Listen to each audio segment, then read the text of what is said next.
तो हमारे यहाँ हवन हो गया है और हवन के धुएं से पूरा घर एकदम धुआं धुआं हो गया था, तो हम लोगों को बाहर ये करना पड़ा हवन कुंड। तो ये पूरे बाहर भी वातावरण को शुद्ध कर रहा है। अब चलिए आपको मिलाते हैं अंदर माँ से अपने। Hello family, welcome back my channel. ढेर सारा स्वागत है आप लोगों का हमारे चैनल में और माता रानी आप सभी के ऊपर अपनी कृपा बनाए रखें। और आज नवरात्रि का 9वां दिन है, तो कहते हैं नवमी के दिन हवन और पूजन होता है। तो हमारे यहाँ हो गया है हवन वगैरह, कन्या पूजन होता है। तो कन्या यहाँ पे हम लोग जहाँ रहते हैं वहाँ पे बहुत व्यस्त कॉलोनी है, मतलब कोई किसी से मतलब नहीं रखता है। तो बाहर हम भी नहीं निकलते हैं, बाबू है तो वो भगता है इसलिए बाहर नहीं निकलते। तो यहाँ पे तो मेरे को नहीं पता कि कन्या मिलती है, लेकिन हाँ एक चीज़ हम लोग के साथ बहुत अच्छा हुआ। हम लोग इसके पहले वाला जो वीडियो दिखाए थे जहाँ हम लोग मंदिर में गए थे माता के दर्शन के लिए, वहाँ हम थंबनेल में भी लगाए थे कि आज माता रानी ने मतलब साक्षात दर्शन दिया। तो सही बात है, उसमें कोई दो राय नहीं था। तो मैं वहाँ पे बैठी थी और ये भी बैठे थे, पूजा वगैरह कर रहे थे। और हम लोग सोचे कि वहीं पे मंदिर में हम लोग दान दे देंगे, जो कन्या का भोजन कराएंगे। तो वहाँ पे बहुत सारी कन्याएं नवमी के दिन में आती हैं, तो वहाँ पे सब लोग मतलब जिसको अगर वहाँ पे कन्या खिलाना होता है तो पैसा देते हैं लोग। तो हम लोग वही सोच के गए थे। तो तब तक हम लोग बैठे थे ना, एक छोटी सी बच्ची, मतलब वो साल भर की थी लेकिन एकदम दुबली पतली और एकदम छोटी सी, जैसे छोटा बाबू होता है, छोटे छोटे पैर से वो चल रही थी। फिर जाके बैठ रही थी, बार बार मुड़ के देख रही थी हम लोगों को। तो इसके पापा पूछे कि ये बेटी है आपकी? तो बोले हाँ। तो हम लोग को इतनी खुशी हुई ना, एकदम सही में साक्षात माता रानी ही एक तरह से समझ लीजिए कि वो कन्या, मतलब कहते हैं सबसे निर्मल वही होती है जो छोटी सी कन्या होती है। तो उसी रूप में हम लोगों को मिल गई। तो उनका हम लोग वहीं पूजा किए और वहीं पे उनको भी दक्षिणा वगैरह दिए। उसके बाद कन्या पूजन के लिए हम लोग मंदिर में दान दे दिए कि आप हमारे तरफ से कन्या भोज करा दीजिएगा। तो पंडित जी को हम लोग वही पैसा दिया। तो कन्या पूजन के लिए वो हो गया। और रही बात कि घर पे नहीं करा सकते, मैं बताई हूँ। और एक चीज़ ये देख लीजिए, जवारा मेरा कितना हरा भरा और घना एकदम जमा हुआ है। इसके लिए भी कहते हैं कि जो लोग सच्चे मन से अगर भाव से अगर कोई भक्ति करता है तो भगवान जरूर मिलते हैं। तो कहते हैं उन्हीं लोगों का हरा भरा ज्वार निकलता है जो लोग मतलब मन से माता को स्मरण करके बोते हैं। तो हमने बोया था, बस यही था। जब शुरू होता है तो माता रानी का स्वागत एकदम मने जोर शोर से होता है, एकदम मन में उमंग सा रहता है। तो हमारा भी वैसा ही था। तो पहले दिन हमने अच्छे से बो दिया था। अभी पहले दिन का भी वीडियो देखेंगे और आज का देखिए, एकदम हरा भरा है हमारा ज्वार। तो कहते हैं जिनके घर में हरा भरा और घना ज्वार जम जाए तो सोचिए माता रानी की कृपा आप पे बन गई, माता रानी आशीर्वाद दे के गई हैं।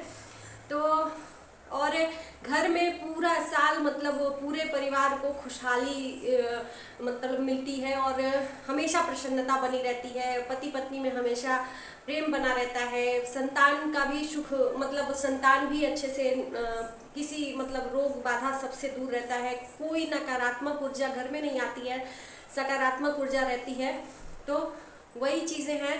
और हमें देख के बहुत अच्छा लगा कि मतलब जैसे जैसे बड़ा हो रहा था ना, वैसे वैसे प्रसन्नता हो रही थी कि देखो कितना अच्छा लग रहा है।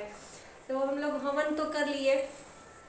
और हवन से भी एक चीज़ है कि हवन घर में करने से जो हवन का धुआं होता है वो आपके पूरे घर को मतलब एक नकारात्मक ऊर्जा से मुक्त करवाता है। जितने नकारात्मक ऊर्जा होंगे आपके घर में वो धुआं पूरे तरफ फैल के और सारों को भगा देता है और सिर्फ मतलब नकारात्मक ऊर्जा रह जाती है। तो हवन भी करना जरूरी है नवरात्र में। और एक चीज़ कहना था कि क्या कहना था, हाँ, आज नवमी के दिन हवन के बाद माता की विदाई हो जाती है। तो वो कहने वाली बातें हैं कि विदाई हो गई। माता तो हमारे मन में है, हमारे शरीर में है, वो हर जगह है। वो एक नियम होता है, वो कहते हैं कि 9 दिन पूजा पाठ करो और 10वें दिन माता को विदा कर दो। तो वो कहावत है या कुछ भी है, लेकिन हमारे तो मन में, हम तो रोज़ डेली माँ को जितना ही याद करो उतना ही लगेगा कि हाँ मेरे ही पास है। तो वो अलग चीज़ है कि हाँ विदाई हो गई है।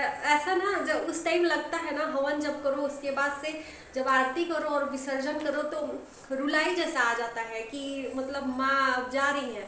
लेकिन ऐसा नहीं है, माँ हमारे ही पास है, कहीं नहीं गई है। तो ये कहने की बातें हैं। तो चलिए, मैं तो बस इतना ही कहूँगी कि बस आप लोग भी अपना मतलब अपने इस बहन पे सपोर्ट और प्यार बनाए रखिए, ताकि आपकी बहन भी थोड़ा सा आगे बढ़ जाए और लोगों के तरह, और माता रानी की कृपा रही और आप लोगों का आशीर्वाद रहा और सपोर्ट रहा तो जरूर होगा।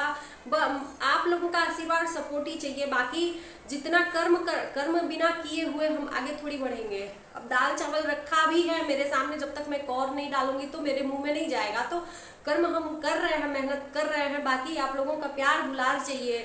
तो अपने बहन को जल्दी जल्दी अगर जुड़ रहे हैं तो अपने बहन के चैनल को सब्सक्राइब करके ही जाइएगा। अगर नए नए आप लोग मेरे वीडियो को देख लिए हैं तो ऐसे ही स्किप करके बस मत चले जाइएगा, ये रिक्वेस्ट है आपके बहन की।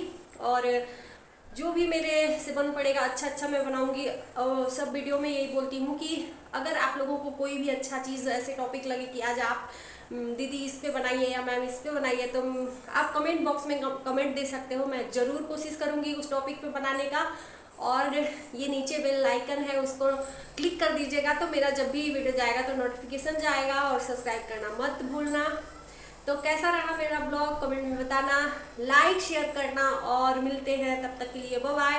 बाय के पहले मैं बताना चाहती हूँ कि ये अभी का ब्लॉग है, मैंने सोचा कि थोड़ा सा दे देती हूँ। शाम को हम लोग जाएंगे दशहरा तो कल है, शाम को हम लोग जाएंगे दुर्गा जी घूमने रायपुर का, तो उसका ब्लॉग अलग आएगा। तो आप लोग वेट करते रहिए और अच्छा वीडियो देखने को मिलेगा। तब तक के लिए बाय बाय।